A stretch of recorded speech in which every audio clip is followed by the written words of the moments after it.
ဒီဝဆင်းရဲလို့ရှိရင်ဒါနကောင်းမှုများများလုပ်ပေးလိုက်ရှင်နောက်ဘဝမဆင်းရဲတော့ကြားဘူးလားဗမာပြည်မှာ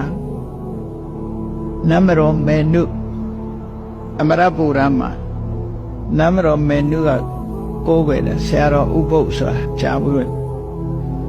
ဆရာတော်ဥပုပ်ရဲ့မေတော်ကြီးကဆင်းရဲရှာတော့ကြောင်းလာပြီးတော့တပည့်ကလေးတစ်ထည်ဆွတ်မအောင်ဆရာတော်သူ့သားဆရာတော်ဥပုပ်စီလာသူ့မှာဆင်းရဲလို့တပည့်ကလေးတစ်ထည်လောက်တော့ဆွတ်မှာလို့ဆိုတာလား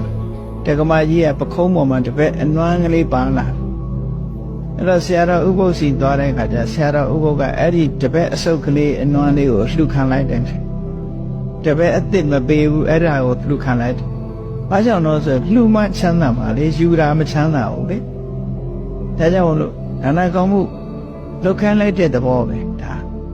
အင်းရှင်းရတယ်ဆိုရင်ကုသိုလ်ကောင်းမှုလုပ်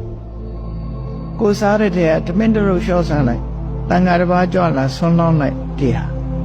အမောချမ်းသာနိုင်နော်ကိုစားတဲ့တဲ့အများကြီးလောင်းဖို့မဟုတ်ကိုစားတဲ့တဲ့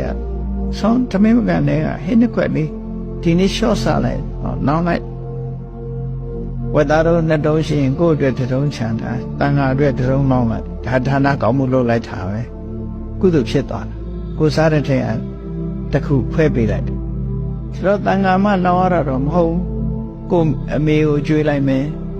ကိုတူကိုကျွေးလိုက်မယ်စေရနာနဲ့ဘယ်သူပဲဖြစ်ဖြစ်ကျွေးလိုက်တယ်ကိုစားတဲ့ထဲကနေမုံလေးတစ်ချက်ရှိရင်တစ်ချမ်းကျွေးလိုက်တယ်ငပြောသီးဆိုရင်တစ်ချိုးကျွေးလိုက်တယ်ဒါလည်းဌာနကောင်းမှုဖြစ်တာနော်ဒါကြောင့်မကားတွေကလည်းငါမန္လိဆရာတော်ကြီးကသူကဆိုထားတဲ့စကားဆိုလက်ဖက်တယူကျန်တချိုးရေအိတ်တစ်ဆက်ရေအိတ်တစ်ခွက်စီတစ်ဆက်နဲ့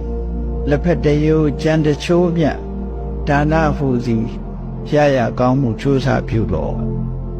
ဘာပဲလေဒါနကောင်းမှုလုပ်ရဆင်းရဲမွေးတည်မှုကလွတ်ဖို့ရတဲ့ဒီလိုတော့